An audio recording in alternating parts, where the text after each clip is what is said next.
আমরা ঠান্ডা মাথায় ভাবি না, ঠান্ডা মাথায় ভাবতে হবে, ধৈর্যশীল হতে হবে। ইন্নামা সাবরু ইনদা সাদামাতিল উলা। বিষ্ণু বলেছেন, বিপদের প্রথম ধাক্কায় যে সবর ধারণ করতে পারে সেই তো সবুর। এজন্য বিষ্ণু দোয়া করতেন, আল্লাহুম্মা জাআলনি সাবুরা, আল্লাহ আপনি আমাকে ধৈর্যশীল বানান। ওয়া জাআলনি শাকুরা, আপনি আমার শুকরগুজার বান্দা বানান। বিশ্বনবীর চেয়ে ধৈর্যশীল, বিশ্বনবীর চেয়ে শুকরগুজার পৃথিবীর কেউ আছে? কথা বলেন। এমন তাবৎ কোনো অত্যাচার নাই যে অত্যাচার বিশ্বনবীর উপর করা হয় নাই। বিশ্বনবী মক্কার জামিনে যখন দাওয়াত দিতে লাগলেন, ওনারে পাগল বলা হতো, বলা হতো তুমি পাগল, বলা হতো মুহাম্মদ একটা কবি, বলা হতো মুহাম্মদ হচ্ছে গণক।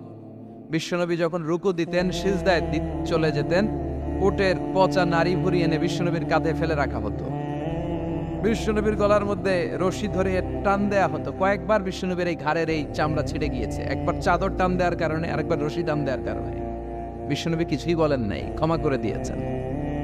যেই মক্কার শত্রুরা বিশ্বনবীকে মক্কা থেকে বিতাড়িত করেছেন, এবং যেই রাতে উনি হিজরত করলেন, মাইগ্রেট করলেন, উনি কেঁদে কেঁদে বারবার মক্কার দিকে ফিরে তাকায়, আবার যায়, আবার ফিরে তাকায়, মাতৃভূমির মায়া ছাড়তে পারছেন না। আর বলছিলেন, মাক্কা তু আহাব্বুল বিলাদ ইলাইয়া, মক্কা আমার কাছে সবচেয়ে প্রিয় শহর। লাউলা উখরিজতু লামা খারাজতু মিনহা, আমার যদি বের করে না দেয়া হতো এই শহর থেকে, আমি কোনোদিন এই শহর থেকে বেরোতাম না। এত ভালোবাসতেন বিশ্বনবী মক্কাতুল মুকাররমাকে। ধৈর্যশীল ছিলেন। এত অত্যাচার অনাচারের পরে যখন মক্কা বিজয়ের ক্ষণ আসলো, এই মক্কাকে বিশ্বনবীর করতলগত করে দিল কে? ফাতে মক্কা হলো। বিশ্বনবী চাইলে পিষে পিষে প্রতিটা কাফের মুশরিককে শেষ করে দিতে পারতেন, ঠিক কিনা? কিন্তু বিশ্বনবী বললেন, লা তাসরিবা আলাইকুমুল ইয়াউম ইযহাবু আনতুমুত তুলাকা, কোনো রিভেঞ্জ চলবে না আজকে, কোনো প্রতিশোধ নাই। একেবারে বড় যুদ্ধাপরাধী যারা, মারাত্মক যারা অফেন্স করেছে, তাদেরকে শাস্তির আওতায় আনা হবে, বাকি সবাইকে আমি ক্ষমা করে দিলাম।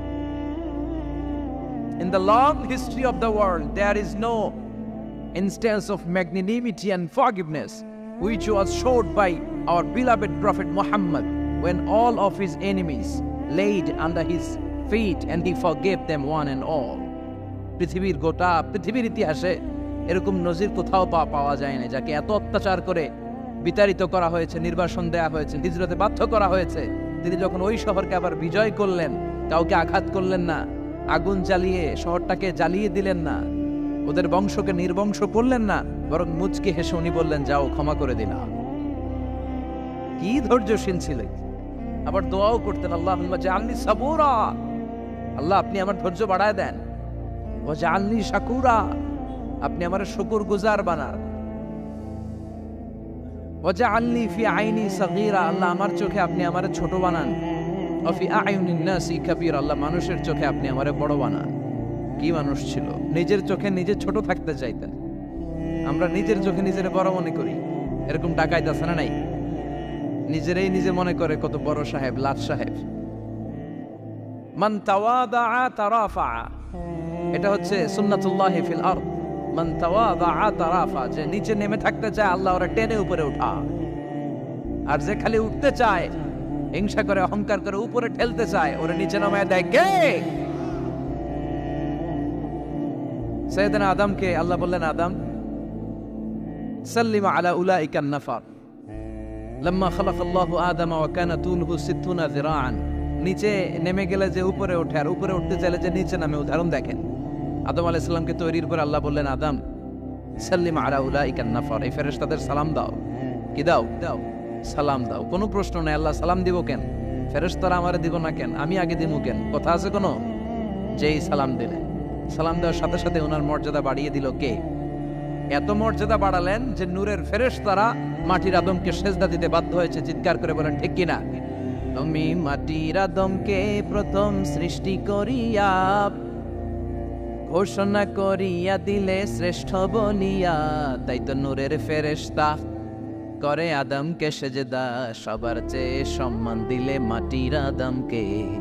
আল্লাহু আল্লাহু পড়েন, আল্লাহু আল্লাহু তুমি জাল্লে জালালুহু, শেষ করা তো যায় না গে তোমার গুণগান। আল্লাহু আল্লাহু, সুবহানাল্লাহ পড়েন। কি সম্মান আল্লাহ বাড়াই দিলেন। আল্লাহ বললেন, আদম আজকে থেকে তুমি আশরাফুল মাখলুকা, তুমি খলিফাতুল্লাহ ফিল আরদ, তুমি পৃথিবীতে আমার খলিফা, ভাইস জেরেন্ট অফ আল্লাহ, আল্লাহর খলিফা, আল্লাহর আহকামগুলো পালনের জন্য ভাইস জেরেন্ট। চুরি করলে হাত কেটে দাও, কার আইন? এই কাজ আদম তুমি দুনিয়াতে যেয়ে করবা।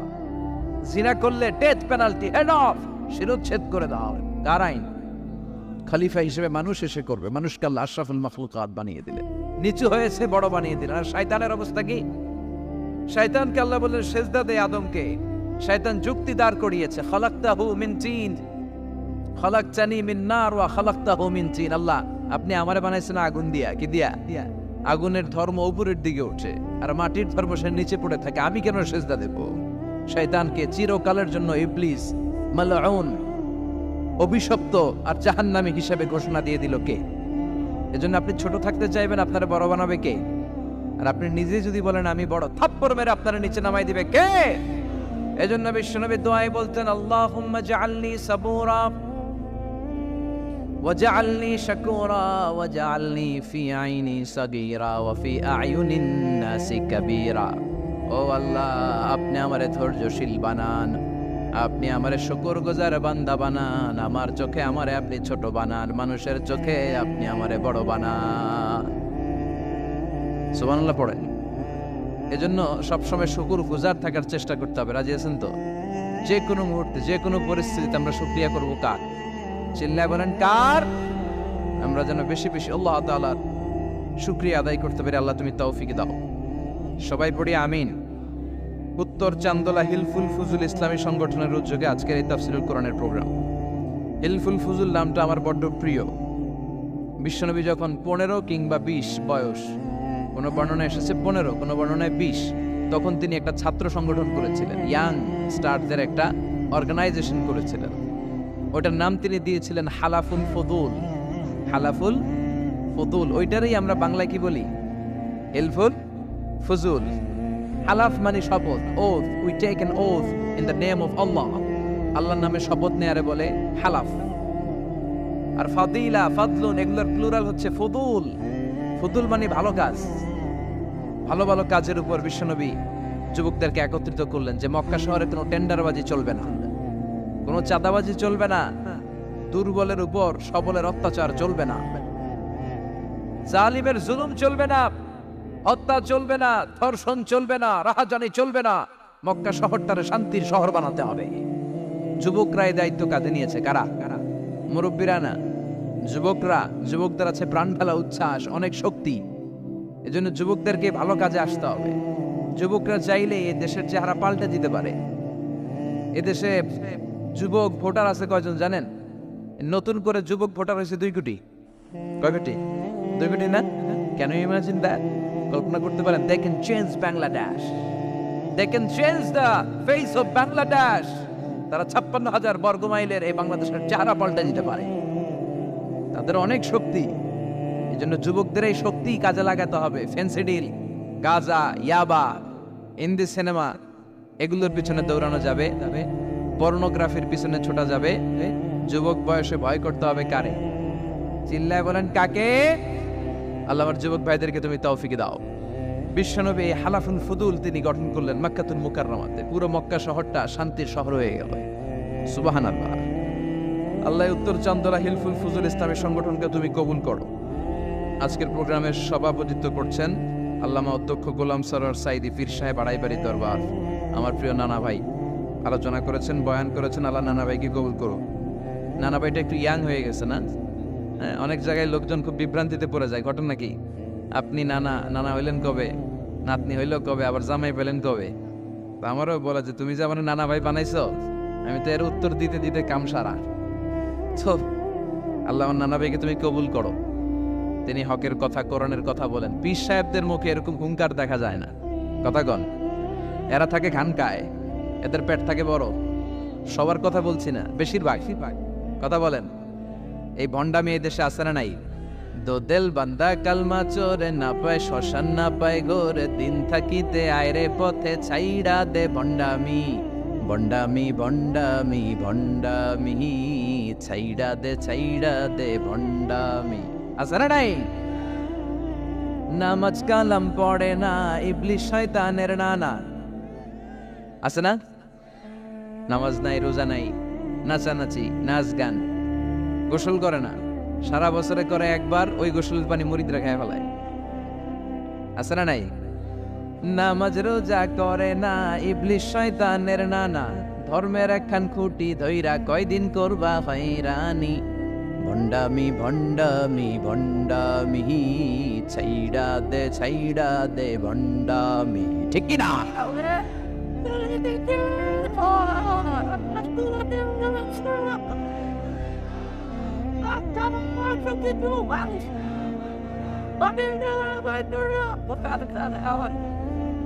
তো এই বন্ড পীর ও পীর, আমার নানা ভাইও পীর। কথা কন, পীরে পীরে পার্থক্য আছে না নাই? পীরে পীরে পার্থক্য আছে, এজন্য পীর চিন্তা হবে। এদেশে এই পাক ভারতে ইসলাম প্রচারে ওলিয়া উলিয়াদের, পীর মাশায়েখদের অবদানের কোনো শেষ নাই, কিন্তু চিন্তা হবে, কোষ্টি পাথর দিয়ে যাচাই করে নিতে হবে। কারণ এই পীরের আদলে অনেক ভণ্ড এই বাংলার জমিন আছে না নাই? এই ভণ্ডদের সাথে আমাদের কোনো সম্পর্ক নাই। ওনার দরবারে আলোচনা হয়, সাইয়্যিদ কামালউদ্দিন জাফরি সাহেব যায়, আমরা যাই, দেশ বরেণ্য ওলামায়ে কেরামরা যায়, যারা হকের কথা বলে, যারা কোরআন সুন্নাহর আলোকে বলে, কোনো ভণ্ডামি নাই। যাবেন, প্রতি বছর যাবেন। এরপর ওই যে কেরাত সম্মেলন হবে না এবার 17 ফেব্রুয়ারি, আমার প্রোগ্রাম যশোর।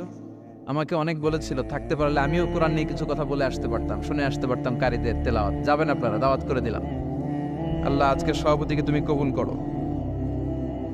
তারপরে আজকে কথা বলেছে মাওলানা রফিকুল ইসলাম ভুইয়া সাহেব, আমাদের সভাপতি সিরাতুন নবী ফাউন্ডেশনের চান্দোলার। না, রফিক ভাইয়ের চেনেন এমন কেউ নাই, এজন্য আর কিছু বলতেছি না তার নামে।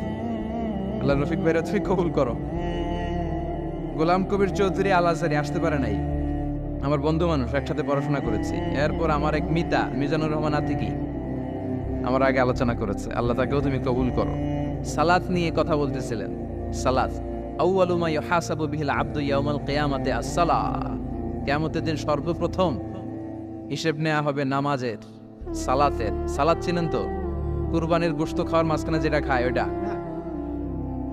হ্যাঁ, এটারে বাংলায় আমরা নামাজ বলি। কি বলি? নামাজ। বিশ্বনবী ইন্তেকাল করবেন, রূহ বের হয়ে যাচ্ছে, 2-3টা শব্দ বললেন, এর মধ্যে একটা ছিল সালাত। আর সালাত, উম্মতেরা নামাজ, নামাজ, নামাজ ছেড়ে দিও না। ওমা মালাকাত ঈমানুকুম। মানুষ ইন্তেকালের আগে শ্বাস বের হয়ে যাচ্ছে, রূহ চলে যাচ্ছে, ওই মুহূর্তে কি জরুরি কথা বলে নাকি ফালতু কথা বলে? সবচেয়ে জরুরি কথাটাই তখন সে বলে যায়, ঠিক কি না? কথা বলেন। বিষ্ণু বলেছিলেন নামাজ। তাহলে এই সালাতের গুরুত্ব আছে না নাই? সর্বপ্রথম এই সালাতের ব্যাপারে in the day of judgement আমাদেরকে প্রশ্ন করবে কে?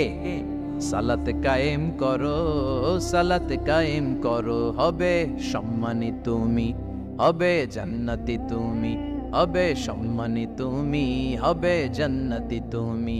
দিবে কাল হাসরে শীতল ছায়া হারশে আজিম, রব্বিয়াল আলা রব্বিয়াল আযীম, রব্বিয়াল আলা রব্বিয়াল আযীম। সুবহানাল্লাহ পড়ে। এজন্য নামাজ, নামাজ, এই নামাজ যাতে মিস হয়ে না যায়। সব মিস হতে পারে, নামাজ মিস হতে পারে না। আল্লাহ তুমি বুঝার তৌফিক দান করো। সাইয়েদনা মুসা আলাইহিস সালাম অত্যন্ত রাগী ছিলেন। উনি একবার এক থাপ্পড় মেরে ফেরাউনের বাবুর্চিকে দুনিয়া থেকে বিদায় করে দিয়েছেন। আরেকবার আরেক থাপ্পড় মেরে সাইয়েদনা মালাকুল মাউতের চোখ বন্ধ করে দিয়েছিলেন। উনি রেগে গেলে ওনার মাথার চুলগুলো ওনার টুপি ভেদ করে উপরের দিকে এরকম খাড়া হয়ে দাঁড়িয়ে যেত। মাঝে মাঝে এরকম শক্ত লোকের দরকার আছে না নাই? কয়েকটা ক্যারেক্টার আছে, যেমন সাইয়েদনা ওমরে ফারুক, সাইয়েদনা মুসা আলাইহিস সালাম, ওনাদের মুখের চেয়ে লাঠি চলতো বেশি। মাঝে মাঝে লাঠি চালানোর দরকার আছে না নাই? আদবের লাঠি সবসময় মাচায় তুলে রাখলে চলবে না। ওমরে ফারুকের এমন হাইবাত ছিল, বিষ্ণুনবীর স্ত্রীরাও ওমরে ফারুককে ভয় পেত, মুনাফিকরা ওমরে ফারুককে ভয় পেত, এমনকি শয়তানও ওমরে ফারুককে ভয় পেত। বিষ্ণু বলতেন, ইয়া ওমর মা সালাকা শাইতানু সালিকান ফাজ্জান ইল্লা সালাকা ফাজ্জান গায়রা ফাজ্জি। ওমর, শয়তান যদি তোমারে কোনো রাস্তা দিয়ে হাঁটতে দেখে, শয়তান ওই রাস্তা রেখে দিয়ে অন্য রাস্তা দিয়ে হাঁটে। সুবহানাল্লাহ। রাস্তে বলেন, প্রভু তুমি বলেছ রাসূল দেবে না, বলনি দেবে না ওমর, বলনি দেবে না হামজা তারি, খালিদ বিজয়ী সমর। ওরে প্রভু তুমি বলেছ রাসূল দেবে না, বলনি দেবে না ওমর, বলনি দেবে না হামজা তারিক, খালিদ বিজয়ী সমর, প্রভু তুমি বলেছ রাসূল দেবে না। আল্লাহু আকবার পড়েন। কি ওমরে ফারুক, মুনাফিকরা ভয় পাইতো, বিশ্বনবীর স্ত্রীরা ওনারা দেখে ভয় পেতেন, শয়তানও ভয় পেত। ওমরে ফারুকের অভ্যাস ছিল মুখের আগে লাঠি চলতো বেশি। সুবহানাল্লাহ পড়েন। আমরা যারা ইমাম সাহেব তারা একামত হলে কেবলামুখী হয়ে দাঁড়ায় থাকি না? একামত চলতেছে, ইমাম সাহেব কোন দিকে দাঁড়ায় থাকে? কেবলামুখী। ওমরে ফারুক মুসল্লিদের দিকে হয়ে দাঁড়ায় থাকতেন, আর হাতে থাকতো একটা লাঠি। কি থাকতো? কাতারকে বাঁকা করতেন, পিঠায় সোজা করে দিতেন, এই সোজা করো, ইস্তাউ আকিমু সুফুফাকুম ওয়া'তাদিলু। এই ছিলেন ওমর। এজন্য বিশ্বনবী বলতেন আশাদ্দুহুম ফি আমরিল্লাহি ওমর, আল্লাহর দ্বীনকে আল্লাহর জমিনে বাস্তবায়নের জন্য সবচেয়ে কঠোর সাহাবী হচ্ছে ওমর। সবাই আবু বকরের মতো হলে চলবে। আরহামু উম্মতি আলা উম্মতি আবু বকর, আমার উম্মতের মধ্যে সবচেয়ে রহম দিলের সাহাবী হচ্ছেন আবু বকর। সাইয়েদনা আবু বকরের দিলটা, হৃদয়টা এত নরম ছিল, উনি যখন নামাজে দাঁড়াতেন উনি কান্নার কারণে তেলাওয়াতের আওয়াজ পিছনে মুসল্লিরা শুনতে পেত না। রজুলুন আসিফ, কোমল হৃদয়ের মানুষ, এত ভদ্র হৃদয়ের মানুষ, এত প্রিয় ছিলেন আল্লাহ তাআলার কাছে। বিশ্বনবী মেরাজ থেকে যখন আসলেন, এসে ঘটনা বর্ণনা শুরু করলেন, আমি মক্কা থেকে ফিলিস্তিন গিয়েছি, ফিলিস্তিন থেকে দূর পাহাড়ে উঠেছি, সেখান থেকে 7 আকাশ পাড়ি দিয়ে আল্লাহর আরশে গিয়েছি, জান্নাত জাহান্নাম দেখেছি, আবার ফজরের আগে ফিরে এসেছি। আবু জাহেল, উতবা, সাইবা, ওয়ালিদ ইবনে মুগিরা জানতে, ওরা কয় এতদিনে একটা পাইছি, একটা ইস্যু পাইছি, এই ইস্যু দিয়া মুহাম্মাদের বিরুদ্ধে যত বদনাম রটানো যায় আমরা রটাবো। সর্বপ্রথম যে ধরছে বিশ্বনবীর সাহাবী আবু বকরকে, যে বলে আবু বকর দেখো তোমার বন্ধু এতদিন যা বলতো মেনে নিতাম, আজকে সে কি বলে, সে তো পুরো পাগল হয়ে গিয়েছে। নাউজুবিল্লাহ পড়েন। যেখানে মক্কা থেকে ফিলিস্তিন যেতে লাগে 15 দিন, ফিরে আসতে লাগে 15 দিন, যেতে আর আসতে লাগে 1 মাস, সে নাকি মাঝরাতে উঠে বাইতুল মুকাদ্দাস গিয়েছে, নবীদের নিয়ে ইমামতি করেছে নামাজের, আরো সে গিয়েছে, জান্নাত জাহান্নাম দেখেছে, আবার নাকি ফজরের আগেই চলে এসেছে। এটা কেমন পাগলামির কথা বলো তো? সাইয়েদনা আবু বকর বললেন আমার রাসূল কি আসলেই এই কথা বলেছে? আবু জাহেল, উতবা, সাইবা বলে হ্যাঁ, তোমার নবী, তোমার মুহাম্মদ এই কথাই বলেছে। সাইয়েদনা আবু বকর বলেন বিশ্বনবী যদি এটা বলে থাকেন তাহলে বিশ্বনবী সত্য বলেছে। আমার নবী বলে থাকলে সত্য বলেছে, তিনি মিথ্যা বলতে পারে? as-sadiq al-amin, সত্যবাদী, the trust over the personality, সবচেয়ে বিশ্বাসী মানুষ, তিনি কখনো মিথ্যা বলতে পারে? বিশ্বনবী বললেন আবু বকর আনতা লাস্তা আবু বকর ফাকাত, তুমি আজকে থেকে শুধু আবু বকর নও, আজকে থেকে মিনাল ইয়াউম আনতা আবু বকর as-সিদ্দিক, তুমি আজকে থেকে সত্যবাদী আবু বকর। সেদিন থেকে তিনি as-সিদ্দিক উপাধি পেয়েছেন। সিদ্দিক মানে যিনি সত্য গ্রহণে, সত্য প্রকাশে, সত্যের ব্যাপারে আপসহীন। সুবহানাল্লাহ পড়েন। কিন্তু সাইয়েদনা আবু বকর ছিলেন কোমল হৃদয়ের অধিকারী, তার বিপরীতে সাইয়েদনা ওমরে ফারুক ছিলেন শক্ত হৃদয়ের অধিকারী। এজন্য দুইটারই দরকার আছে, তাইলেই ব্যালেন্স হয়। সবাই নরম হইলেও চলবে না, আবার সবাই গরম হইলেও চলবে না, ঠিক কি না? দুইটার মাঝামাঝি থাকার দরকার আছে না নাই? এজন্য মারামারি করতে পারবেন, কিন্তু এটা করতে হবে ইসলামের পক্ষে। কথা বলেন। আল্লাহ বলে ফাদরিবু ফাওকাল আনাক, গারের উপরে মারো, ফাদরিবু মিনহুম কুল্লা বানান, আর গিরায় গিরায় মারো। কোথায় মারতে হবে? গারের উপরে আর গিরায় গিরায়। তবে এটা নিজেদের মধ্যে এই মারামারি করলে চলবে না। ইসলামকে প্রতিষ্ঠা করার জন্য, কালেমার বাণীকে সুউচ্চ করার জন্য যদি মারামারিরও প্রয়োজন হয়, আমরা মারামারি করতে রাজি আছি না? কোন একদিন এ দেশের আকাশে কালিমার পতাকা উড়বে, সেদিন সবাই খোদাই বিধান পে দুঃখ বেদনা ভুলবে। কোন একদিন এ দেশের আকাশে কালিমার পতাকা উড়বে, সেদিন সবাই খোদাই বিধান পে দুঃখ বেদনা ভুলবে, ঠিক কিনা? এটা আমাদের স্বপ্ন। আমরা কালিমাকে বিজয়ের আসনে দেখতে চাই, আর মুমিনকে বিজয় দান করে কে? চিল্লায় বলেন কে? আল্লাহ বলেন ওয়ালা তাহিনু ওয়ালা তাহজানু ওয়া আনতুমুল আ'লাউনা ইন কুনতুম মুমিনিন। চিন্তিত হয়ো না, দুশ্চিন্তা করো না, বিজয় তোমাদের হবেই যদি তোমরা মুমিন হও। তবে ঈমানটা হতে হবে পাক্কা ঈমান। কথা বলেন? এজন্য মারামারি করলেও এটা ইসলামের পক্ষে মারামারি করতে হবে, ইসলামের পক্ষে থাকলেই লাভ। কারণ ইসলামকে যে বিজয় দেয়া হবে এটার ঘোষণা দিয়েছে কে? ওরা চায় মুখের ফুৎকারে ইসলামের বাতিকে নিভিয়ে দিতে। আল্লাহ বলে কিয়ামত পর্যন্ত আমি ইসলামের বাতিকে জ্বালিয়ে রাখবো। Up to the day of judgement ইসলামের আলো জ্বলতেই থাকবে, কেউ এটাকে থামাতে পারবে? দেখেন তা তিনি আজীবন ধরে ক্ষমতার চেয়ারে আসেন, তার ক্ষমতার চেয়ার কেউ কেড়ে নিতে পারবে না। কথা বলেন? কথা কয় নাকি? বিএনপির ক্ষমতার চেয়ার কেড়ে নেয় আওয়ামী লীগ, আওয়ামী লীগের ক্ষমতার চেয়ার কেড়ে নেয় বিএনপি। এগুলো আমরা দেখছি না? এখন অবশ্য লম্বা সময় ধরে বাংলাদেশ আওয়ামী লীগ ক্ষমতার চেয়ারে আছে। হয়তো কোনো কারণে আওয়ামী লীগের পর আবার নতুন কোনো দল ক্ষমতায় আসতে পারে কি পারে না। এভাবে পৃথিবীর রদবদল হয়। আজীবনের জন্য কেউ ক্ষমতার চেয়ারে বসে থাকতে পারে একজন ছাড়া। তিনি কে? আল্লাহ। সেই যে ক্ষমতার চেয়ারে বসছে, কেউ আল্লাহর ক্ষমতার চেয়ার কেড়ে নিতে পারবে? চিল্লায় বলেন পারবে? এই পৃথিবীতে যারা ক্ষমতায় আসে তাদের কারো ক্ষমতার মেয়াদ 5 বছর। এই যে বাংলাদেশ আওয়ামী লীগ নতুন করে ক্ষমতায় এলো, মেয়াদ কয় বছর? কথা বলেন? 5 বছর। কোন কোন দেশে 10 বছর। আল্লাহ যে ক্ষমতার চেয়ারে বসছে, আল্লাহর ক্ষমতার মেয়াদ কয় বছর? 20 বছর। কি কয়? হ্যাঁ, 50, 100 বছর। কয় বছর? আজীবন মেয়াদ। সুবহানাল্লাহ কইবেন না? হুয়াল আউয়ালু ওয়াল আখিরু ওয়াল যাহিরু ওয়াল বাতিন ওয়া হুয়া বিকুল্লি শাইইন আলীম। আল্লাহ বলে আমি প্রথম, আমি শেষ, আমি গোপন, আমি প্রকাশ্য। আমি চিরকালের জন্য ক্ষমতার চেয়ারে বসেছি, কোনোদিন এই চেয়ার আমি ছাড়বো না। ঠিক কি না? উনি আজীবন ক্ষমতার মালিক, উনি শুরু থেকে আছেন, শেষ পর্যন্ত থাকবেন। সুবহানাল্লাহ পড়ে। আমার কথা কি বোঝা যাচ্ছে? বুঝতে পারতেছেন? পৃথিবীর অনেক দেশে আবার ডেমোক্রেটিক সিস্টেমে ভোটে জিতে ক্ষমতায় আসতে হয়। যেমন আমাদের দেশ ডেমোক্রেটিক কান্ট্রি, ভোট যার বেশি ক্ষমতা তার বেশি, ভোট পেয়ে ক্ষমতায় আসে।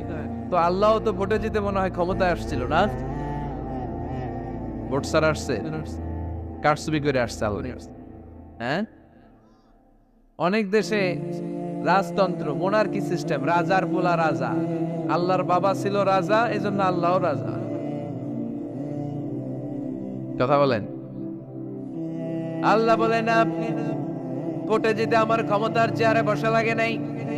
আমার বাবা নাই, আমার ছেলে নাই, আমার কেউ নাই, আমি একাই সব ক্ষমতার মালিক। আমি চিরকালের জন্য এই ক্ষমতার চেয়ারে বসা। চিরকাল, আজীবন তিনি ক্ষমতার চেয়ারে থাকবেন। আবার অনেক সময় দেখা যায় ক্ষমতায় যেতে হলে অন্যান্য পার্টির সাথে কোয়ালিশনে যেতে হয়, শরিক বানাতে হয়। আল্লাহর ক্ষমতায় তো শরিক আছে না? আছে। আল্লাহ বলেন ওয়ালাম ইয়াকুল্লাহু শারীকুন ফিল মুলক। আমার ক্ষমতায় কোনো পার্টনার নাই, কোনো শরিক নাই। তোদের মতো আমি কারোর সাথে জোট করি নাই। জোট ছাড়া, শরিক ছাড়া, কোয়ালিশন ছাড়া আমি ক্ষমতার চেয়ারে বসা। আজীবন আমার ক্ষমতার নেওয়া, কেউ আমার ক্ষমতার চেয়ার থেকে নামাতে পারবে না। পৃথিবীর অনেক দেশের এরকম নমুনা আমরা জানি। আন্দোলন করে সরকারকে ক্ষমতার চেয়ার থেকে নামানো হয়, আছে না নাই? গণ অভ্যুত্থান করে চেয়ার উল্টে দেওয়া হয়, মিলিটারি কু হয়, ক্ষমতার চেয়ারে আর থাকা যায় না। তো আমরাও যদি সবাই মিলে একটা আন্দোলনে নামি, তাহলে আল্লাহর ক্ষমতা শেষ। কি বলেন? আমরা 700 কোটি মানুষ, আমাদের সাথে পারবে আল্লাহ? 700 কোটি মানুষ আন্দোলন করলেও আল্লাহরে নামাতে পারবে না? বুঝে শুনে উত্তর দিয়ে। 700 কোটি কিন্তু পারবে? পারবে? আচ্ছা, জিন জাতিরা যদি বলে, জিনেরা তো আমাদের চেয়ে পাওয়ারফুল, তারা যদি বলে ও মানব জাতি আমরাও তোদের সাথে আছি, আল্লাহরে মানি না, মানুষ জিন ভাই ভাই, আল্লাহর আর রক্ষা নাই। তাহলে আল্লাহর ক্ষমতা শেষ? তাও না, কি বলে, এগুলো বলে কি? আচ্ছা, ফেরেশতারাও যদি বলে যে আমরাও আল্লাহর আর মানছি না, আমরা জিনেরা মানুষেরা 3 দলীয় জোট, 3 দলীয় জোট হলেও পারবে না। আল্লাহ বলে গোটা বিশ্বের সবাই মিলে যদি আমার বিরুদ্ধে আন্দোলনে লেগে যাস, আমার ক্ষমতার 1 ইঞ্চিও কমাতে পারবি না। এজন্য রব্বুল আলামিন বলেন, তাবারাকাল্লাযী বিয়াদিহিল মুলকু ওয়া হুয়া আলা কুল্লি শাইইন কাদির। সুবহান সেই সত্তা যার হাতে ক্ষমতা, ক্ষমতা কার হাতে? ওয়া হুয়া আলা কুল্লি শাইইন কাদির, তিনি সব বিষয়ের উপর ক্ষমতাবান। তিনি কে? তিনি চাইলে পাহাড়কে দরিয়া করতে পারে, তিনি চাইলে দরিয়াকে পাহাড় করতে পারে, তিনি চাইলে ধনীকে গরিব করতে পারে, গরিবকে ধনী করতে পারে, তিনি চাইলে সম্মানিতরে অপমানিত করতে পারে, আবার চাইলে অপমানিতরে সম্মানিত করতে পারে। তিনি কে? ফাআলুন লিমা ইউরিদ, তিনি যা ইচ্ছা তাই করতে পারেন। তার কাছ থেকে জবাবদিহিতা করার কেউ নাই, তিনি সবার কাছে জবাবদিহি চায়। চিল্লায় কোন ঠিক কিনা? সে আল্লাহ বললেন, সুবহান সত্তা যার হাতে ক্ষমতা, তিনি সব বিষয়ের উপর ক্ষমতাবান। এজন্য আমাদের মনে রাখতে হবে আমাদের কোনো ক্ষমতা নাই, ক্ষমতার মালিককে। আর কোনদিন বাগেরহাটের ভাইয়েরা জনগণ সকল ক্ষমতার উৎস, এই কথা বলবেন? মনে থাকবে? তাহলে আওয়াজ করে বলেন তো, সকল ক্ষমতার উৎস কে? সবকিছু করতে পারে কে? সব ক্ষমতার মালিক আল্লাহ। অনেক কথা আল্লাহ 30 আয়াতে বললেন, কয়টা বলবো? কিছু দূর যে আল্লাহ বলা শুরু করলেন, ওয়ালাকাদ যায়্যানাস সামাআদ দুনিয়া বিমাসাবিহা ওয়া জাআলনাহা রুজুমাল লিশ-শায়াতিন। সুবহানাল্লাহ পড়েন। আল্লাহ বললেন, নবী নিকটবর্তী আকাশটারে তারা দিয়ে, আলো দিয়ে, মোমবাতি দিয়ে আলোকিত করেছি। I have beautified the closer skies with light and candles. আমি তারা দিয়ে নিচের আকাশটাকে সুশোভিত করেছি। তারা দিয়ে আমাদের আকাশটারে, মহাশূন্যটারে সুশোভিত করেছে কে? তারা চেনেন? চেনেন না? খালি আকাশের দিকে রাতে তাকালে কি দেখা যায়? তারা। রাতের বেলা তারার মেলা। এখন তো লাইটিং ফাইটিং এর যুগ, তারা চেনা যায় না। আগের লোকেরা তারা না দেখে কিছু করতে পারতো না। আগের মুরব্বীরা তারা দেখলেই বুঝতো কয়টা বাজে, ঘড়ি লাগতো না। আগের নাবিকেরা তারা দেখে তারা রাত কয়টা বাজে নির্ধারণ করে ফেলতো। সুবহানাল্লাহ পড়েন। কত ধরনের তারা আছে। শুক তারা নাম শুনছেন? ধ্রুব তারা শুনেছেন? সপ্তর্ষি মণ্ডল একটা আছে, অনেকে তারা চেনে না।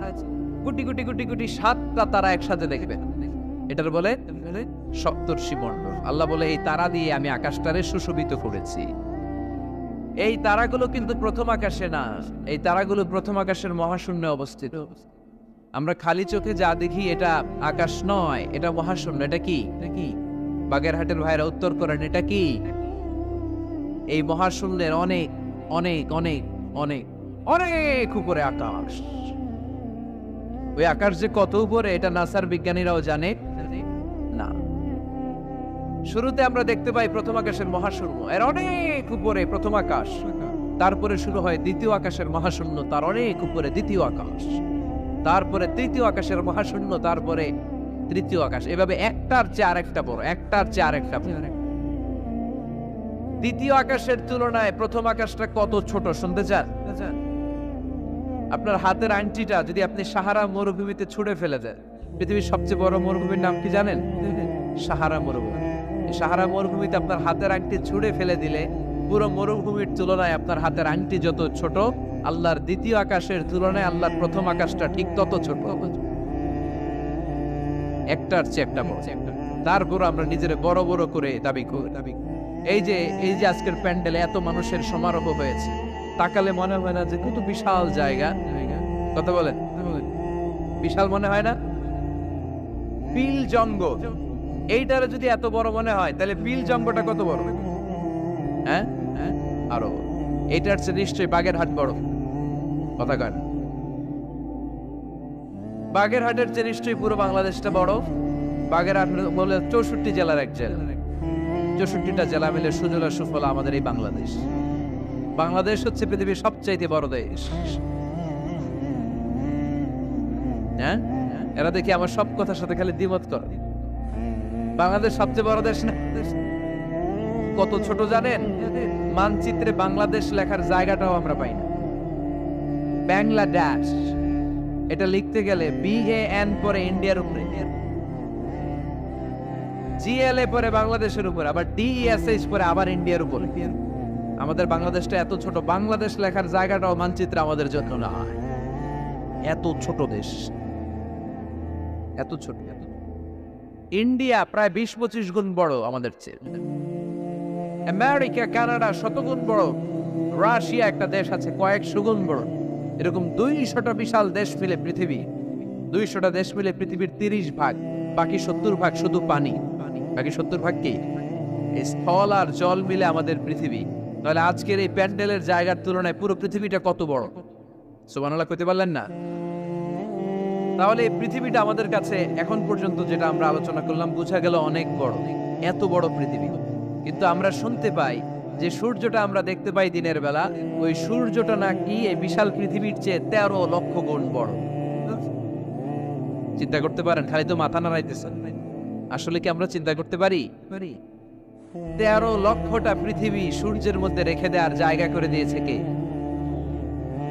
9 কোটি 30 লক্ষ মাইল দূরে সূর্য 8 মিনিট 18 সেকেন্ড সময় নিয়ে নেয় আলো পৌঁছাতে। এত বিশাল সূর্য। তার মানে কি সূর্যটাই সবচেয়ে বড়? এর চেয়ে অনেক বড় বড় তারা আছে। সূর্যের পরে পৃথিবীর সবচেয়ে কাছের তারার নাম প্রক্সিমা সেন্ট্রাই। গুগল করলে দেখবে যে কত তারা। এরপরে alpha Centauri A, alpha Centauri B, এভাবে তারা শুরু। এটা ক্যারিনা, ব্যাটেলজিউস। যেই সূর্য পৃথিবীর চেয়ে 13 লক্ষ গুণ বড়, ব্যাটেলজিউস নামে একটা তারা আছে, ওই তারা সূর্যের চেয়ে 33 কোটি গুণ বড়। তার মানে কি ব্যাটেলজিউসই সবচেয়ে বড় তারা? এটা ছোট্ট সাইজের তারা। এইটার চেয়েও কত হাজার কোটি গুণ বড় তারা যে মহাশূন্যে আছে তার কোনো ইয়ত্তা আমাদের নাই। এরকম হাজার হাজার million trillion zillion billion octillion তারা মিলে আমাদের এই গ্যালাক্সিটা গঠিত। আমাদের গ্যালাক্সির নাম মিল্কি ওয়ে। আমাদের গ্যালাক্সির নাম শুনছেন না? বিজ্ঞানে আমরা পড়ছি না? আমাদের গ্যালাক্সির নাম মিল্কি ওয়ে। আমাদের গ্যালাক্সির পরে আমাদের সবচেয়ে কাছের গ্যালাক্সির নাম অ্যান্ড্রোমেডা। কি নাম? আমাদের গ্যালাক্সি থেকে অ্যান্ড্রোমেডাতে পৌঁছতে 2.5 মিলিয়ন লাইট ইয়ার লেগে যাবে যদি লাইটের গতিতে আমরা ছুটি। 2.5 মিলিয়ন লাইট ইয়ার। 1 মিলিয়নে 10 লাখ, 2.5 মিলিয়নে 25 লক্ষ লাইট ইয়ার।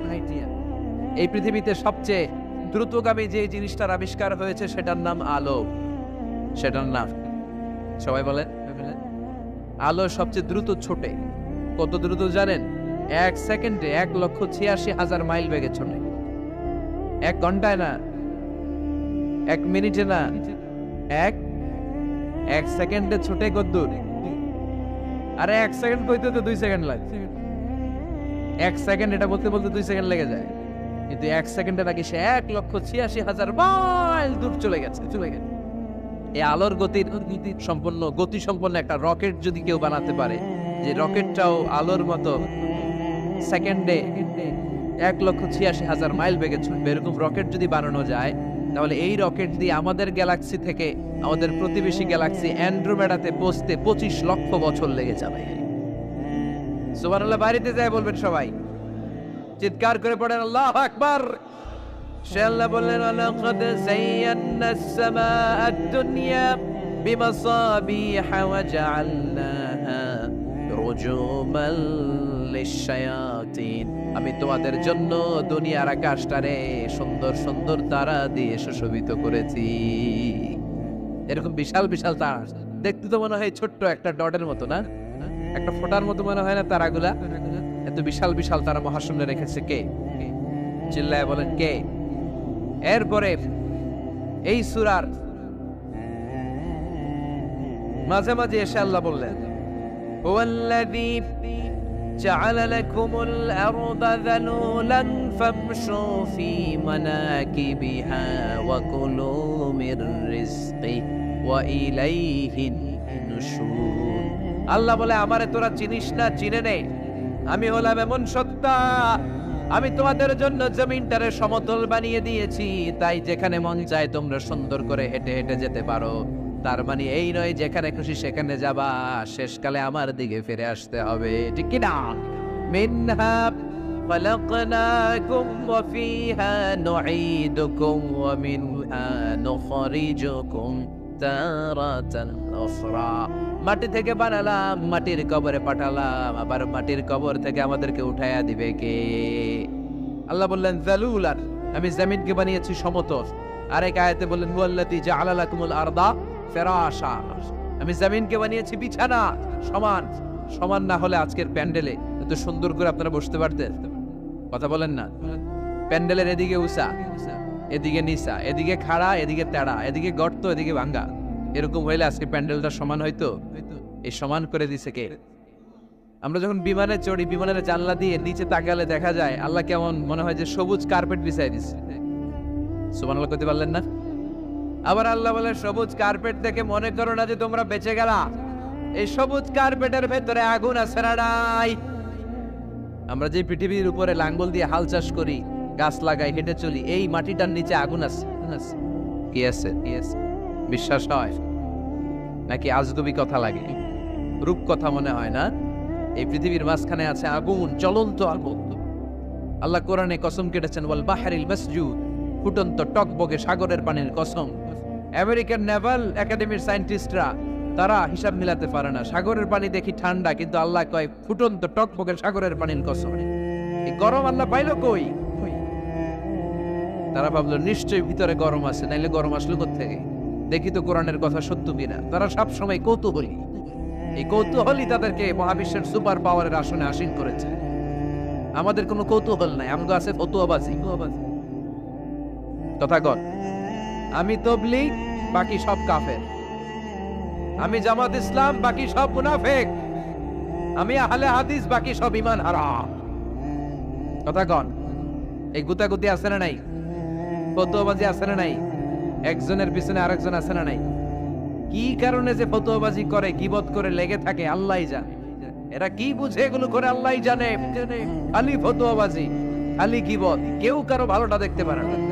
একজন দাওয়াতি কাজ করতেছে, হকের কথা বুঝাচ্ছে, হাজার হাজার মানুষ তার স্পষ্ট ভাষা আর সহজ সাবলীল ব্যাখ্যার কারণে ইসলামের সৌন্দর্য খুঁজে পেয়েছে, কিন্তু তারেও ঠ্যাং ধরে নিচে নামাতে চায়। এটা বাংলাদেশ, এমন দেশটি কোথাও খুঁজে পাবে না কো তুমি। আহা, খালি ফতুয়াবাজি। একজন বলছিল বাংলাদেশের জাতীয় খেলা হাডুডু কেন? আরেকজন কয়ের কারণ বাংলাদেশে কেউ কারো ভালোটা সহ্য করতে পারে না। একটা উপরে উঠতে ছেলে সাইড ডায় ধরে ঠ্যাং ধরে টেনে নামায়। হাডুডু খেলা দেখছেন? একটা সামনে গেলে সবাইকে কাবাডি কাবাডি কাবাডি কাবাডি করে ঠ্যাং ধরে, খালি বাগেরহাটে কাবাডি নাই মনে হয়, দেখছেন কিরকম খেলে? একজন সামনে গেলে সবাই ঠ্যাং ধরে নিচে নামে। এটা এই দেশের জাতীয় খেলা।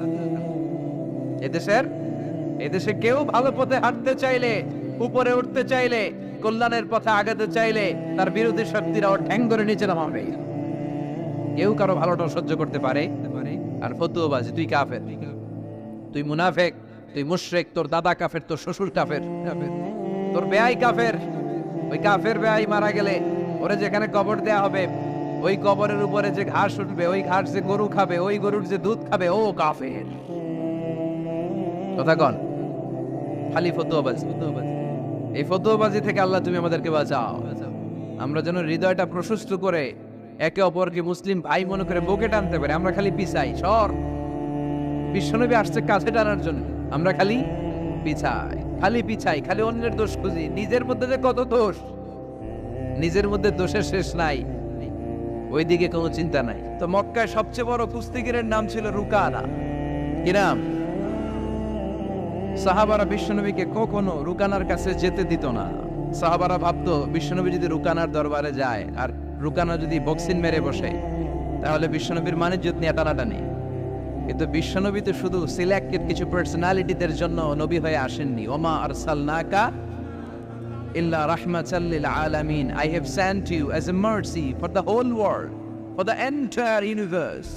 ও নবী, আমি আপনাকে গোটা বিশ্বের জন্য রহমত আর বরকত করে পাঠিয়েছি। তো বিশ্বনবী একদিন ফজরের সালাত শেষে লুকিয়ে লুকিয়ে মক্কার সবচেয়ে বড় বক্সার ছিলেন তো বিশ্বনবী তো as a mercy for the entire universe, গোটা বিশ্বের জন্য রহমত, তিনি মক্কার সবচেয়ে বড় বক্সার রুকানার কাছে চলে গেল। যে বলল, রুকানা আসলিম তাসলাম, ইসলাম মানো শান্তিতে থাকবা, দুনিয়ায়ও থাকবা আখিরাতেও থাকবা, সুবহানাল্লাহ পড়েন। রুকানা বলে, না আব্দুল্লাহর বেটা মোহাম্মদ, আমি তো কালিমা পড়বো না, যদি বক্সিং খেলে আমারে হারায় দিতে পারো তাইলে কালিমা পড়ো। বিশ্বনবী বললেন, আমি তো বক্সিং খেলি না রে বাপ। রুকানা বলল, তাহলে আমিও কালিমা পড়ি না। বিশ্বনবী রাজি হলেন অবশেষে। ভাবলেন, আমি বক্সিং খেললে একজন যদি জাহান্নাম থেকে জান্নাতি হয়, বক্সিং খেললে সমস্যা কই? কি রহমতের নবী, কি অ্যাটিটিউড, কি পজিটিভনেস, কি প্রোঅ্যাক্টিভনেস, অলওয়েজ প্রোঅ্যাক্টিভ, সব সময় ইতিবাচক চিন্তা করতে হবে। নেতিবাচক চিন্তা কারে বলে বিশ্বনবী জানতোই না, সুবহানাল্লাহ পড়েন। বিশ্বনবী রাজি হলেন, এবার বক্সিং খেলার পালা। রুকানা হাফ প্যান্ট পরে গায়ের মধ্যে জাইতুনের তেল মেখে এভাবে লাফাচ্ছে। আপনারা রেসলিং খেলা দেখছেন? তেল মেখে পজিশন নেয় মারার জন্য প্রতিপক্ষকে। তো বিশ্বনবী তার পজিশন নেয় না, বিশ্বনবী দাঁড়িয়ে আছেন। রুকানা বলল, মোহাম্মদ, আমি লাফাচ্ছি, তুমি লাফাও না কেন? তুমিও লাফাও। বিশ্বনবী বললেন, না আমি লাফাই না, কারণ আমি সেলাইবিহীন লুঙ্গি পরি। সেলাই ছাড়া লুঙ্গি পরে যদি কেউ লাফায়, বাতাসে সতর ফুলে যাওয়ার সম্ভাবনা আছে না নাই? কি লাজুক নবী ছিলেন, কেউ বিশ্বনবীর লজ্জাস্থান জীবনেও দেখে নাই। হালিমাতুস সাদিয়ার বাড়িতে যখন বিশ্বনবী থাকতেন, হালিমাতুস সাদিয়া 5 বছর এই কুরাইশি মুহাম্মদ ছেলেটাকে লালন পালন করেছে। হালিমাতুস সাদিয়া বললে, এই 5 বছরের ব্যবধানে কোনোদিন কুরাইশি মুহাম্মদরে কাঁদতে দেখি নাই। ক্ষুধা পেলেও ছেলেটা কাঁদতো না, ব্যথা পেলেও কাঁদতো না, শুধু লজ্জাস্থানের জায়গা থেকে কাপড়টা সরে গেলে শিশু মুহাম্মদ চিৎকার দিয়ে উঠত। এবার মারামারির পালা। রুকানা বলে, মোহাম্মদ তুমি মারো। বিশ্বনবী বললেন, তুই মার, কারণ আমি মারলে ওই মায়ের হজম করার ক্ষমতা তোর নাই। বিশ্বনবীর এক হাতে জান্নাতে 40 জনের শক্তি ঢুকায় দিছে কে? তো বিশ্বনবী মাইট দিলে এটাও হজম করতে পারবে? কথা কন, পারবে না। এখন রুকানাও মারে না, বিশ্বনবীও মারে না, খেলাও শুরু হয় না। বিশ্বনবীও মারে না, রুকানাও মারে না, খেলাও শুরু হয় না। এখন রুকানা বলে, মোহাম্মদ তুমি মারো। বিশ্বনবী মারে নাই, কিন্তু বিশ্বনবী ওনার ডান হাত মোবারক, কি নরম হাত, সফটার দেন সিল্ক, সিল্কের চেয়ে নরম ছিল। ওয়াকানা কাফুহু আবিয়াদু মিনাদ দিবাজ, সফটার দেন সিল্ক, রেশমের কাপড়ের চেয়েও বিশ্বনবীর হাতের তালু সফট ছিল। এই হাতটা দিয়ে বিশ্বনবী রুকানার ডান কাঁধে এভাবে টাচ করলেন, মারে নাই, খালি বলছে, রুকানা এত লাফাস কেন? টাচ করার সাথে সাথে রুকানা বেহুশ হয়ে জমিনে পড়ে যায়। সবাই তো অবাক, ঘটনা কি, কি মিরাকেল, কি অলৌকিকত্ব। পানি ঢেলে রুকানারে হুশ ফিরানো হয়েছে। সবাই বলে, রুকানা তুই তো অনেক বড় পালোয়ান, আব্দুল্লাহর বেটা মোহাম্মদ ঘুষিও দিল না, লাথিও মারল না, বেহুশ হইলি কেন? রুকানা বলে, আরে তোরা তো দেখোস নাই, তোরা দেখেছিস মোহাম্মদ হাত দিয়ে ধরেছে, আমার মনে হয়েছে বিশাল পাহাড় এসে কাঁধে চেপেছে। এজন্য ইসলামের অ্যাটিটিউড হচ্ছে ডিফেন্সিভ, আগে মারে না। আল্লাহ বলেন, ওয়ারাব্বাকা ফাকাব্বির, glorify the name of your Lord, তোমার প্রভুর নামের বড়ত্বের ঘোষণা দাও। আসলে আমরা আল্লাহর নামের বড়ত্বের ঘোষণা দেই। আমরা ভাগাভাগি করে 3টা তাকবীর পড়ব। প্রথম তাকবীর পড়বেন যারা বিবাহিত আছেন তারা, দ্বিতীয় তাকবীর অবিবাহিত যারা তারা, তৃতীয় তাকবীর সবাই মিলে। রাগ করতেছেন? বিবাহিত কারা কারা আসছেন দেখি তো? মাশাআল্লাহ, আমিও আছি আপনাদের দলে, মশির ভাইও আছে ইনশাআল্লাহ। হাত নামান। অবিবাহিত কারা কারা আসছে দেখি, এই 1 হাত করে তোল। সংখ্যা বাড়ানোর জন্য 2 হাত তুলতেছে। মাশাআল্লাহ, এরাও কম না, স্টেজেও আছে 2-1 জন। আল্লাহ এদেরকে তাড়াতাড়ি ডবল বানায় দাও। চিন্তা নাই, দেশে আমাদের বোনদের, নারীদের সংখ্যা যেভাবে বাড়তেছে, কপালে 2-3টা করেও জুড়তে পারে। যদিও এদেশে প্র্যাকটিসটা এভাবে হয় নাই, কিন্তু এটা কিন্তু সুন্নাহ। এটা কি সুন্নাহ? তো আমরা প্রথমে তাকবীর পড়ব যারা বিবাহিত আসছি তারা, এরপরে তাকবীর পড়ব যারা অবিবাহিত আসছি তারা, এরপরে সবাই মিলে। তো আমি লিল্লাহি তাকবীর বললে আপনারা শুরুতে যারা বিবাহিত ভাইয়েরা আছেন তারা তাকবীর পড়বেন। এটার উদ্দেশ্য হচ্ছে আপনাদেরকে একটু প্রাণবন্ত করে তোলা, আপনাদের ঝিমুনি আসলে, জড়তা আসলে, কাপুরুষতা এগুলো ছেড়ে ফেলে দিয়ে যাতে কোরআন শোনার জন্য আমরা রেডি হয়ে যাই। শুরুতে বিবাহিত ভাইরা রেডি তো? কাদের পারফরমেন্স কেমন হয় আজকে দেখব। শুরুতে বিবাহিতদের পারফরমেন্স, আমি লিল্লাহি তাকবীর বললে আল্লাহু আকবার বলা যাবে? শুরুতে আমার বিবাহিত ভাইরা পড়েন লিল্লাহি তাকবীর। মাশাআল্লাহ মাশাআল্লাহ তাবারাকাল্লাহ। এবার অবিবাহিতদের পালা। সিঙ্গেল যারা তোমরা রেডি?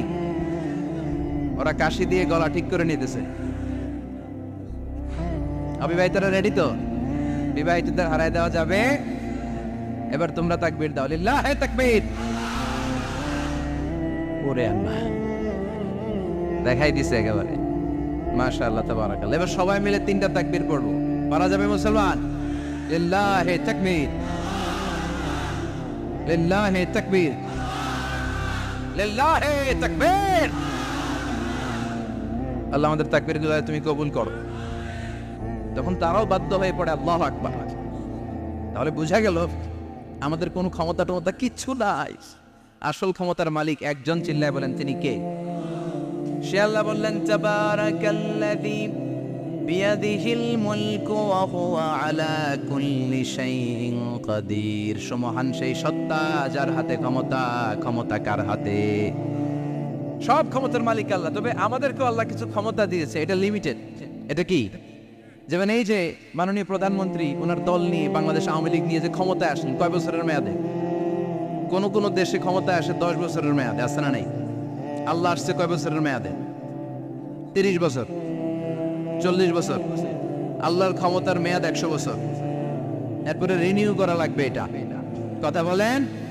আল্লাহ বলেন হুয়াল আউয়ালু ওয়াল আখিরু ওয়াল যাহিরু ওয়াল বাতিন ওয়া হুয়া বিকুল্লি শাইইন আলিম। আমি প্রথম, আমি শেষ, আমি প্রকাশ্য, আমি গোপন। ঠিক কিনা? প্রথমে আল্লাহ আল্লাহ, শেষেও আল্লাহ আল্লাহ, আকাশে আল্লাহ আল্লাহ, জমিনে আল্লাহ আল্লাহ। সবাই পড়েন, প্রথমে আল্লাহ আল্লাহ, শেষেও আল্লাহ আল্লাহ, আকাশে আল্লাহ আল্লাহ, জমিনে আল্লাহ আল্লাহ। নিখিল জাহান গায়ে গুণগান, তার নামে গায় আমরাও গাহি তাআলা। হামদে বারি তাআলা, হামদে বারি তাআলা, হামদে বারি তাআলা। সুবহানাল্লাহ পড়েন। আল্লাহ বলে আমার ক্ষমতা তোদের মতো 5 বছরের মেয়াদে না, 10 বছরের মেয়াদে না, 20 বছর 30 বছরের মেয়াদে না। আমি চিরকালের জন্য ক্ষমতার চেয়ারে বসা। চিরকালীন মেয়াদ, সৃষ্টির সূচনার আগ থেকে তিনি আছেন, অনাদিকাল পর্যন্ত তিনি থাকবেন। তার ক্ষমতার মেয়াদ আনলিমিটেড মেয়াদ। চিৎকার করে বলেন ঠিক কিনা? আবার পৃথিবীর অনেক দেশে দেখবেন ডেমোক্রেটিক সিস্টেমে, আমাদের দেশেও তো গণতান্ত্রিক সিস্টেমে ভোটাভুটির মধ্য দিয়ে ক্ষমতায় আসে না। যাদেরকে ভোট দেওয়া হয় বেশি তারা ক্ষমতায় চলে যায়। আল্লাহ তো ভোটে আসছে ক্ষমতায়। কথা কন তো কেমনে আসছে? কারচুপি করে। কথা বলেন। আল্লাহ ভোটে আসা লাগে নাই, কেউ তাকে ভোট দেওয়া লাগে না। আবার অনেক দেশে আছে মোনার্কি সিস্টেম, রাজতন্ত্র, রাজার পোলা রাজা। আল্লাহর বাপ ছিল রাজা, এই জন্য আল্লাহ রাজা। কথা বলেন না, আল্লাহ রাজতন্ত্রের সিস্টেমে আসে নাই। আবার অনেক দেশে আছে ডিকটেটরশিপ, একবার ক্ষমতা পাইলে মাগার চেয়ার ছাড়ে না। আছে না নাই? 20 বছর 30 বছর চলতেই থাকে, আছে না নাই? আল্লাহ কি এই সিস্টেমে আসছে? আল্লাহর ক্ষমতার সাথে পৃথিবীর কারো ক্ষমতার কোনো মিল নাই। চিৎকার করে বলেন ঠিক কি না? আবার অনেক দেশে কোয়ালিশন করে ক্ষমতায় যেতে হয়, জোট করে। জোটের রাজনীতি দেশে আছে না নাই? 4 দলীয় জোট, 10 দলীয় জোট, 14 দলীয়, 18 দলীয়, 20 দলীয়, মহাদলীয়, মহাজোট, সামনে হবে মহাজোট। কথা ঠিক কিনা বলেন? তো আল্লাহ কিরকম জোট করে আসা লাগছে? কথা বলেন। তার মানে আল্লাহর ক্ষমতা আমাদের ক্ষমতা এক নয়। আবার পৃথিবীর অনেক দেশে গণ অভ্যুত্থানের মাধ্যমে অনেককে ক্ষমতা থেকে নামানো হয়, ঠিক কিনা? গণ অভ্যুত্থান হয় না, সেনাবাহিনীরা কু করে না, মিলিটারি কু করে ক্ষমতা থেকে নামায়। তো আমরাও যদি আল্লাহর বিরুদ্ধে একটা আন্দোলন করি, আল্লাহ তো নেমে যাবে, নামানো যাবে না? আচ্ছা আমরা পারলাম না, জিনেরা যদি আমাদের সাথে যোগ দেয়, মানুষ জিন ভাই ভাই, আল্লাহর রক্ষা নাই। কথা বলেন, তাও পারা যাবে না। ফেরেশতারাও যদি কয় আমরাও মানি না, তাইলে তো শেষ আল্লাহর গদি। আল্লাহ বলে গোটা বিশ্বের সবাই মিলে যদি আমার বিরুদ্ধে আন্দোলনে নেমে যাস, আমার ক্ষমতার বিরুদ্ধে যদি মিছিল দেয়া শুরু করে দিস, আমার ক্ষমতার 1 ইঞ্চিও কমাতে পারবি না। সুবহানাল্লাহ বলেন। এজন্য আল্লাহ বললেন তাবারাকাল্লাযী বিয়াদিহিল মুলকু ওয়া হুয়া আলা কুল্লি শাইইন কাদির। সুমহান সেই সত্তা যার হাতে ক্ষমতা, ক্ষমতা কার হাতে। আবার দেখবেন পৃথিবীর অনেক দেশের রাজা সিস্টেম, যেখানে বয়সের ভাড়া যখন নুজ্জ হয়ে যায়, 80-90 বছর বয়স হয়ে যায়, স্বেচ্ছায় ক্ষমতা ছেড়ে দেয়, ছেড়ে দিয়ে রিটায়ারমেন্টে যায়। কথা কন, শোনেন নাই মনে হয়, আছে না নাই? অনেক রাজা স্বেচ্ছায় ক্ষমতা ছেড়ে দিয়ে রিটায়ারমেন্টে যায়, বয়সের ভারে নুজ্জ। তা আল্লাহ তো ওই কবে থেকে ক্ষমতায় বুড়ো হয়ে গেছে না? কথা কন, এখন আল্লাহর চলতে লাঠি লাগে, আগের মতো ক্ষমতা নাই, চোখে সানগ্লাস লাগে, পাওয়ারওয়ালা গ্লাস ছাড়া আল্লাহ মনে হয় দেখে না। কথা কন, যে ফেরাউনকে আল্লাহ সাগরের জলে ডুবিয়ে মারলো, যেই নমরুদকে আল্লাহ শেষ করে দিল, যেই কারণকে আল্লাহ শেষ করে দিল, সে আল্লাহ আজও আগের ক্ষমতা নিয়ে ছেড়ে নাই। এজন্য বিয়াদিহিল মুলক, তার হাতে ক্ষমতা। ওহুয়া আলা কুল্লি শাইইন কাদির, তিনি চাইলে সব করতে পারেন।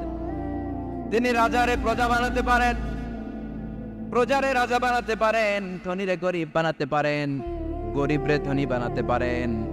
তিনি সাগরকে মরুভূমি করতে পারেন, মরুভূমিকে দরিয়া করে দিতে পারেন। তিনি কে? ওয়া হুয়া আলা কুল্লি শাইইন কাদির, তিনি যেটা চান সেটাই করতে পারেন। চিল্লায় বলেন ঠিক কি না? এরপর আল্লাহ বললেন আল্লাযী খালাকাল মাউতা ওয়াল হায়াতা লিয়াবলুয়াকুম আইয়ুকুম আহসানু আমালা। ও আল্লাহর আদেশে দেহে ঢুকে আল্লাহর আদেশে বের হয়ে যায়, ঠিক কি না? এই যে ছোট্ট বাচ্চাটার দেহের ভিতরে যে রূহ ঢুকলো, কে দিল? 120 দিনের আগে মানব শিশুর দেহের ভিতরে কিন্তু রূহের ফুৎকার হয় না। সহিহ বুখারীর বর্ণনা 40-40-40, 340-এ কত? কথা বলেন। প্রথম 40-এ থাকে নুতফা, তারপরের 40-এ হয় আলাকা, তারপরের 40-এ হয় মুদগা, sperm drop, blood clot, and then the little flesh. ছোট্ট নাপাক পানি ছিলাম, শুক্রাণু ছিলাম আমরা। কি ছিলাম? শুক্রও ছিলাম না, শুক্রাণু, শুক্রের অণু। 1 ফোঁটা শুক্রের মধ্যে 20 কোটি অণু থাকে, ওই 20 কোটির একটা ছিলাম আমি আর আপনি। সুবহানাল্লাহ, বাড়িতে গিয়ে বললেন। ডিম্ব আমরা ছিলাম না, আমরা ছিলাম ডিম্বাণু। ডিম্বের এই ডিম্বাণু আর শুক্রাণু দুইটা মিলে আল্লাহ আমাদেরকে বানায় ফেললেন জাইগট, সেখান থেকে এমব্রয়ো, তারপরে আস্তে আস্তে ইনিশিয়াল স্টেজগুলো শেষে একটার পর একটা স্টেজ পার করে তিনি আমাদেরকে বানালেন আলাকা, সেখান থেকে মুদগা। আমাদের দেহের ভেতরে তিনি স্কেলিটন ভরে দিলেন, কঙ্কাল, মাথার স্কাল দিলেন, খুলে দিলেন, নাক কান গলা দিলেন, আমার রেসপিরেটরি সিস্টেম চালু করে দিলেন। কত ছোট ছিলাম আমি, ক্ষুদ্র ছিলাম আমি। ফালইয়ানযুরিল ইনসানু মিম্মা খুলিকা মিম্মাইন দাফিক। মানুষের উচিত তার সৃষ্টি প্রক্রিয়ার দিকে নজর করে তাকানো। বাবার পিঠ থেকে সবেগে নির্গত হওয়া পানি দিয়ে মায়ের পেটে তোমারে ঢুকায় দিল কে? নাপাক পানি থেকে ছোট্ট ব্যাঙ্গাচির মতো ছিলাম, জোকের মতো মায়ের জরায়ুর দেয়ালে লেগেছিলাম। সেখান থেকে বড় করতে করতে আমার রেসপিরেটরি সিস্টেম, আমার এয়ারিং সিস্টেম, আমার সব সিস্টেমগুলো তিনি আমার দেহের ভিতরে সেট করে দিল। চিল্লায় কোন সুবহানাল্লাহ। 120 দিনের সার্টেন পিরিয়ড শেষে তিনি দেহের ভিতরে রূহের ফুৎকার দিলেন। দেয়া মাত্রই আমার রুহুতে ধপ ধপ ধপ শুরু হয়ে গেছে। ওই যে ধপ ধপ শুরু হয়েছে, আজও থামে নাই। এই ধপ ধপ থামলে বাঁচবেন, দম ফুরাইলে আমরা ঠুস হয়ে যাবো, ঠিক কিনা? হায় রে মানুষ রঙিন ফানুষ, দম ফুরাইলে তবু তো ভাই কারোরই নাই একটুখানি। হায় রে মানুষ রঙিন ফানুষ, রঙিন ফানুষ, হায় রে মানুষ। সুবহানাল্লাহ বলেন। সে আল্লাহ বললেন, গোলাম, জীবন আর মরণের মাঝখানে আমি তৈরি করেছি রুহু। পৃথিবীর বিজ্ঞানীরা সব বানাতে পারে, কম্পিউটার বানাতে পারে, প্লেন বানাতে পারে, হেলিকপ্টার বানাতে পারে, রকেট বানাতে পারে, কিন্তু গোটা বিশ্বের সব বিজ্ঞানীরা মিলে কি রুহু বানাতে পারে নাকি? কথা বলেন। গত বছর সোফিয়া নামে একটা রোবট আসছিল না? কথা কন। ওটা মাথা উঁচু করে নিচু করে কথা বলতে চায়, মানুষের মতো হতে চায়। আসলে কি মানুষ? ওটার মধ্যে কি রুহু আছে?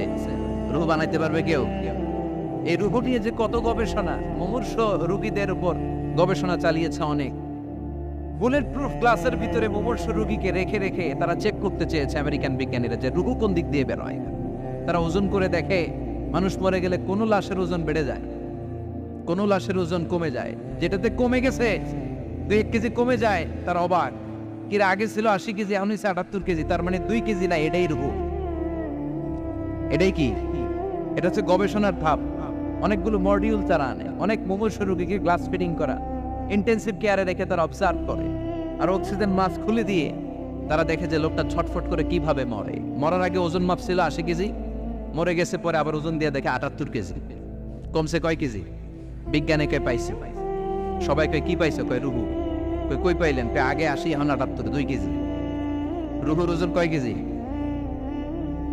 তো বিজ্ঞানীদের সিস্টেম হচ্ছে যে কোনো একটা বিষয়ের উপর গবেষণা চালালে তারা পূর্ণাঙ্গ ডিসিশনে পৌঁছতে পারে না। They couldn't jump to the final conclusion just on one module, based on one module. They cannot do it. তাদের অনেকগুলো মডিউল আনতে হয়। তারা আবার নমুনা আনলো আরেকটা, মুমূর্ষ রোগী, অক্সিজেন চেম্বার লাগানো, মাস্ক লাগানো, এটা খুলে ফেললে মরে যাবে। বুলেট প্রুফ করা গ্লাসের ভিতরে ঢুকিয়ে এটার ওজন মাপ, এটার ওজন 60 কেজি। এবার মাস্ক খোল, মাস্ক খুলছে ছটফট ছটফট করে, এটা শেষ। এবার মাপ দেখ, এবার মাইপা দেখা গেছে 63 কেজি। কয় কেজি বাড়ছে? এক একটার এক এক সিস্টেম হইতেছে, কোনোটা কমে, কোনোটা বাড়ে, কোনোটা কিচ্ছু হয় না। সবাই কয় তাইলে আপনি রুহু পাইলেন কই? আগেরটা কম ছিল, মনে করছিলেন 2 কেজি কমছে, ওইটাই রুহু, এখন 3 কেজি বাইরে গেছে, মিলাইবেন কি দিয়া? কথা কন। আল্লাহ ডেকে বলে, গোলাম কিয়ামত পর্যন্ত একটার পর একটা মুমূর্ষ রোগীকে বুলেট প্রুফ গ্লাসের ভেতরে ঢুকাতে পারবি, গবেষণা করতে পারবি, মাগার রুহু খুঁজে পাবি না। চিল্লায় বলেন ঠিক কিনা? কারণ এই রুহুর মালিক কে?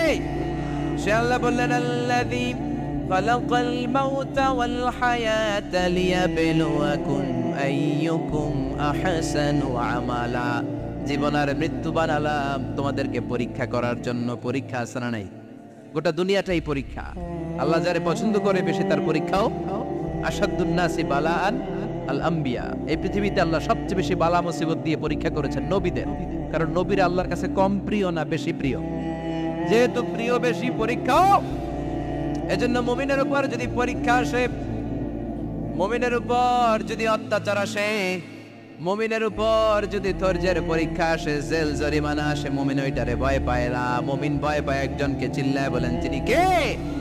কারণ আল্লাহর ঘোষণা, ওয়ালা তাহিনু ওয়ালা তাহজানু। ঘোষণাটা কার? ভয় নাই, তোদের চিন্তা নাই।